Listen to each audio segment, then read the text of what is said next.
The emotional body method is a physical emotion regulation method that helps people calm the nervous system and then helps people regulate their emotions and teaches them how to shift in and out of emotional states. Now, how it's done is it has 3 parts to it. It uses what are called emotional effector patterns, which are basically what I call them are keys to the nervous system. And those 3 parts are a breath pattern, a muscular pattern in the face, and muscular pattern in the whole body, which are oftentimes called postural attitudes. And the muscular patterns in the face, sometimes people call them facial expressions. So you take those 3 parts and they work sort of like a key to the nervous system. And if you get each of those 3 parts coordinated with the pattern and you do them at the same time, then what they do is they trigger a specific emotion in your nervous system. Emotional body makes use of numbers and letters to describe the patterns, and that invites the individual to draw from their own life worlds and determine their emotional subjective experiences based on the patterns. As it doesn't prescribe, it merely provides the somatic practice, and then the individual can subjectively offer what that sensation in the body means to them. This is highly universal. This is based in our biological origins, that it is really actually just learning about how our body works. This actually accompanies the methods that you have used once you've given yourself a chance to learn how to do it. I teach in a context where I'm acutely aware of the fact that it is multilingual. And we have this artificial space that we create where we all speak English, even though nobody is really English. So I always look for sort of pre-linguistic elements. I'm very interested in that is more universal, that we all share. And I think the emotional patterns is a gem in that regard. It is part of the human condition. So to listen to a person telling a story, I facilitate telling the worst stories that can happen to a person. So to facilitate that and also realize how their breathing changes. So to calm them down, I used breathing for a long time. But this is so constructive to help a person understand how they are breathing and how they can calm themselves down. That your breath calms you down through tickling the vagus nerve. Then you can get to a very deep sense of, use the word serenity, calmness, even in the worst circumstances. So I want people to tell their stories. I want them to externalize, but they must understand what's happening to them on a sensory level as well as in their breathing. The first way that people find this beneficial is I find that they're making discoveries for themselves, because when we do a workshop, they're going inside interoceptively, so it's an internal discovery, and they make huge amounts of personal discoveries about how this is helping them in their own personal lives, because they're feeling all these emotional shifts happening and all these personal discoveries about their own emotions and how they are recognizing how it's calming their nervous system, how they can shift in and out of emotional states so easily, and how there's no context to it at all. Just I breathe this way, I shift these little muscles here and there, and suddenly I'm in an emotional state, and now I'm out of an emotional state, and I didn't have to think about anything. I had some breakthroughs personally as well. I realized that, okay, sometimes I've had this feeling, but I haven't known how to tap out of it. I've had this feeling before, but I haven't known how to sort of navigate around it, and I've most of the time suppressed it.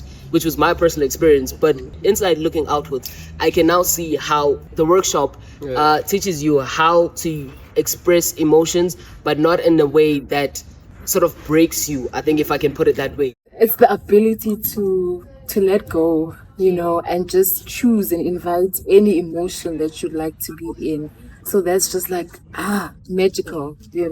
Let's give people the platform to express. Let's have workshops, or let's have places where people can just cry instead of being violent and everything, and then turn against them when they're being violent. But truly speaking, those people, if they were offered a space to express those emotions, cry, it wouldn't get to a violent point, you understand? So emotions are very necessary for a human body. You were supposed to go through those emotions and express them. So I feel like this emotional effector pattern is very, very important for everyone. We're making people suffer inside instead of letting them be. And then after crying, for example, you feel so good. You go back to your senses, and then everyday life continue. I just think my emotions are generally quite readily available. I often get comments like, "You're so emotional, you're so sensitive, your reaction, you overreact." And one day I remember just losing it and saying, well, maybe the size of my reaction is just too big for you,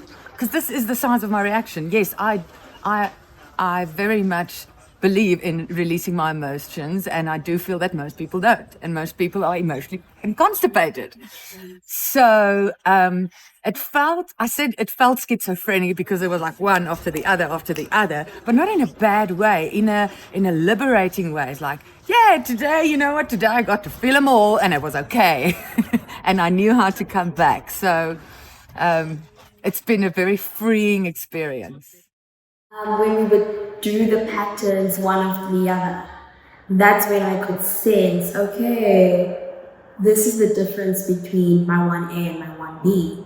And then even sometimes going back to my 0, I can feel the stark difference between the pattern I was doing and the 0, and feeling the sense of release in my body as I was changing the breathing patterns. So just that activity itself was the biggest aha moment for me. And it also showed me how in my own personal capacity, I can just use the body and breath to self-regulate based on what's happening, how I'm feeling, and how I, in that moment, get to decide how I'm going to respond and how I can feel at that time, and navigating whether I'm in a space where I can feel a certain way. And also just that taking care of the self, knowing that I don't need to go too far, but I have the option to stay within my window of tolerance. The crucial part of this workshop for me is you being able to maintain or sustain them, you control them, because if you keep holding on to them, they're not good for your own body, or if you can't manage them, understand? So it took me back to my everyday life, that when I'm sad, I overthink, I end up having a headache, and they are being pointed out, yes, this emotion can lead you into this. So that's the important part of you having to control those emotions, be able to be willing to tap out of them. So because we all have emotions, and they always will be with us, but we need to be able now to regulate the emotions. And what this workshop has taught us is that it's okay to feel certain things for certain periods of time, but also it teaches you that you can feel certain things and you can stop. You can tap out. You can tap out of feeling certain things, which I think it's a valuable lesson. The idea of multifacetedness, but it's how many emotions are constantly present, even in a singular pattern. I think because of how we function as people, we're constantly switching.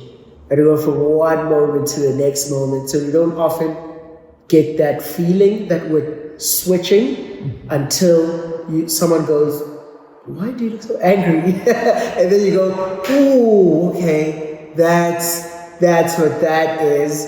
So it's been interesting that I feel for me that 3B was okay. It can be so many things at the same time. And often as people, we want to put markers to say, you're angry, or you're upset, or you're sad, or you're happy. But in reality, we're constantly shifting. whether it be from our breath, from our just how our body's positioned, where we hold tension, where we need to release. It's that idea that all of these breaths, or these patterns rather, lie within the whole body. And they all have behaviors, they all have, whether it's through the mouth or through the nose, it's things we do every day, but we don't necessarily realize that we're constantly shifting. I think it should be taught more worldwide. I think the effective patterns, because they also help you be able to regulate your emotions, which is important. Yeah. And a lot of the time, we're not able to do that. We're not taught how to feel. We're not taught which emotions are fine. Most of the time, we're told that, okay, you can feel this, but you can't feel that. Yeah. You can be sad, but you can't cry. You can be happy, but don't be happy too much. Mm. So now we have a bit of a misunderstanding and a miscommunication within our bodies and within the society, because we try to present ourselves in a certain way so that we don't come off as weak or as, less than. So what this teaches us is that it's okay. It's okay to feel. You need to feel. You need to make the conscious decision to go through the emotions to feel them, because they build up, and then like a volcano, at some point it explodes, and that has terrible consequences, not just for you but for your environment, which is something that I think needs to be fixed, because the body, emotion, soul, mind, they work hand in hand. So the body cannot exist without the emotions. The emotions are embedded within the body, so we need to be able to express them. Something that I really love about this method is that emotion regulation is available. It's in you, it's through you, and it's by you. And it's available to every human being.